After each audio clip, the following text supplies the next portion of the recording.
원달러 환율이 1,480원대를 찍었습니다. 그런데 정부가 갑자기 외환 규제를 풀어버렸어요.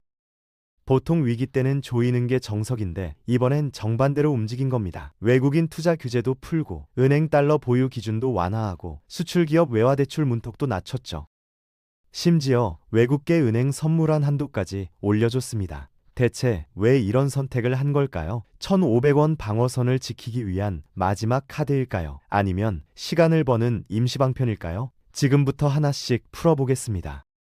최근 환율 흐름을 보면 1,470원에서 1,480원 사이를 오가고 있는데 단순히 숫자가 높다는 게 문제가 아니라 이 수준에서 고착되고 있다는 게 더 큰 문제입니다.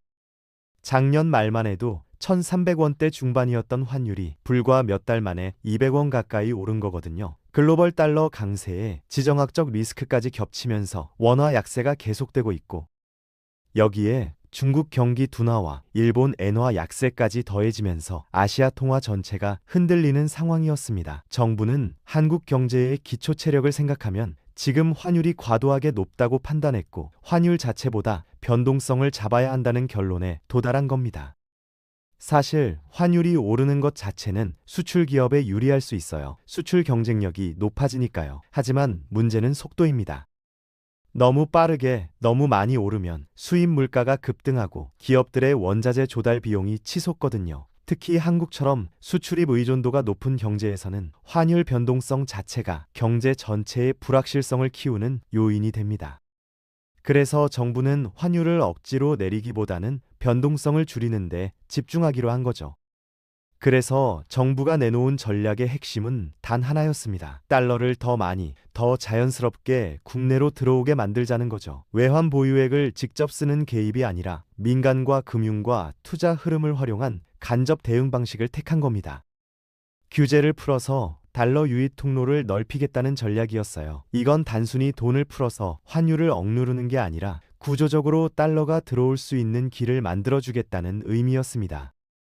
제일 먼저 손댄 건 외국인 개인 투자자 규제였습니다. 지금까지는 외국 개인이 한국 주식에 투자하려면 절차가 너무 복잡했거든요. 국내 증권사에 직접 계좌를 열어야 했고 서류도 많이 필요했고 시간도 오래 걸렸습니다. 그래서 해외 증권사 계좌, 예를 들면 로빈후드나 노무라 같은 곳을 통해서 한국 주식에 바로 투자할 수 있는 길을 열어준 겁니다. 해외 개인 자금이 유입되면 주식 투자 과정에서 달러를 원화로 환전해야 하니까 원화 수요가 늘어나는 효과가 생기죠. 사실 이건 단순히 환율 안정만을 위한 조치는 아니었어요. 한국 주식 시장에 새로운 유동성을 공급하는 효과도 있거든요. 최근 몇 년간 외국인 투자자들이 한국 주식을 계속 팔아왔는데 특히 기관 투자자들의 매도가 컸습니다. 그런데 개인 투자자들은 좀 다른 패턴을 보이거든요. 장기 투자보다는 단기 매매가 많긴 하지만 시장에 새로운 자금을 공급한다는 점에서는 의미가 있는 겁니다. 정부는 이 부분을 노린 거죠. 두 번째 카드는 은행 외화 유동성 규제 완화였습니다. 지금까지 은행들은 규제 때문에 필요 이상으로 달러를 쌓아두는 구조였거든요. 2008년 글로벌 금융위기 이후에 만들어진 규제인데 은행들이 단기 외화 차입을 줄이고 안정적인 외화 자산을 확보하도록 하는 게 목적이었습니다. 그런데 이 규제가 너무 엄격하다 보니 은행들이 실제로 필요한 것보다 훨씬 많은 달러를 보유하게 됐고 이게 시장에서 달러 부족 현상을 심화시키는 요인 중 하나로 작용했던 겁니다. 정부는 외화 유동성 스트레스 테스트 기준을 한시적으로 완화해줬어요. 은행이 쥐고 있던 달러 일부가 시장으로 나오면 실제 달러 공급이 증가하면서 환율 상승 압력이 완화될 수 있다는 계산이었습니다. 물론 이건 한시적 조치예요. 영구적으로 풀어버리면 금융 안정성에 문제가 생길 수 있으니까 환율이 안정되면 다시 원상 복구할 계획이라고 밝혔습니다. 하지만 당장은 은행들이 보유한 수백억 달러의 유동성이 시장으로 흘러나올 수 있는 여건을 만들어준 거죠. 세 번째는 외국계 은행 선물한 규제 완화였어요. 외국계 은행도 국내 은행과 똑같은 선물한 규제를 받아왔는데 이번에 선물한 포지션 한도를 상향해 준 겁니다. 선물환이라는 게 미래 특정 시점에 특정 환율로 외환을 사고 팔기로 약속하는 거거든요. 수출 기업들이 환율 변동 리스크를 해지하기 위해 많이 사용하는 상품입니다. 외국계 은행이 더 적극적으로 선물한 거래를 하게 되면 그 과정에서 달러를 국내로 들여오는 구조가 만들어지거든요. 간접적이지만 달러 유입을 유도하는 장치였던 거죠. 이 부분이 좀 복잡하게 느껴질 수 있는데 쉽게 설명하면 이렇습니다. 외국계 은행들은 본점이나 해외 지점에서 달러를 조달할 수 있는 능력이 있어요. 그런데 선물한 한도가 제한되어 있으니까 이 능력을 충분히 활용하지 못했던 겁니다. 한도를 올려주면 이들이 해외에서 달러를 더 많이 가져와서 국내 시장에 공급할 수 있게 되는 거죠. 물론 이것도 은행들의 리스크 관리 범위 내에서 이루어지는 거라 무제한은 아닙니다만 적어도 기존보다는 훨씬 유연하게 움직일 수 있게 된 겁니다.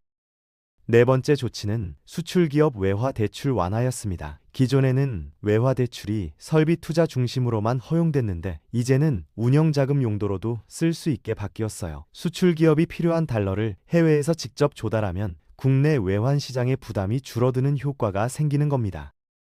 국내 달러 수요를 분산시키는 전략이었죠. 특히 중소수출 기업들은 환율 변동에 취약한데 이들이 안정적으로 외화를 조달할 수 있는 통로를 열어준 거라고 볼 수 있습니다.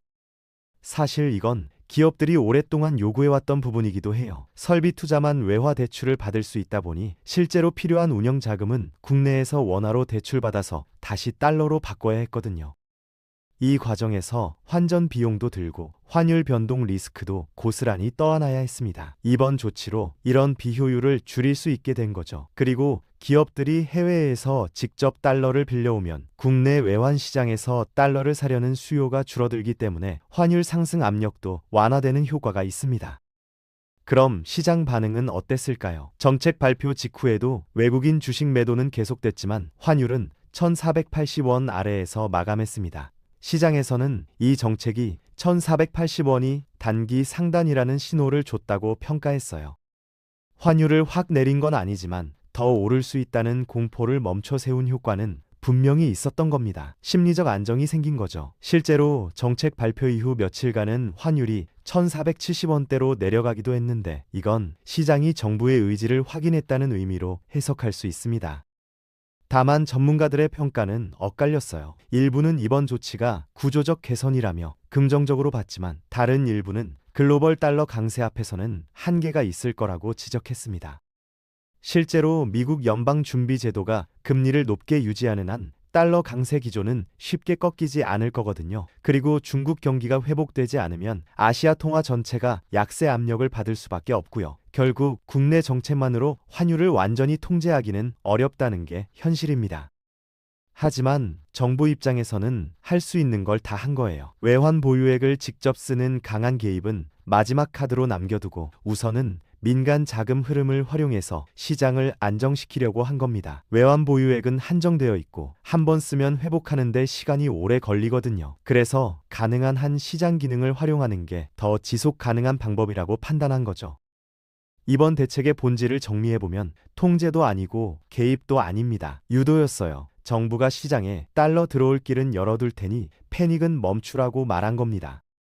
외환 보유액을 직접 쓰는 강한 개입 대신 민간 자금 흐름을 활용해서 환율을 관리하겠다는 전략이었던 거죠. 이건 단기적으로는 심리 안정 효과를 노린 거고 중장기적으로는 달러 유입 구조를 개선해서 환율 변동성을 줄이겠다는 의도가 담긴 겁니다.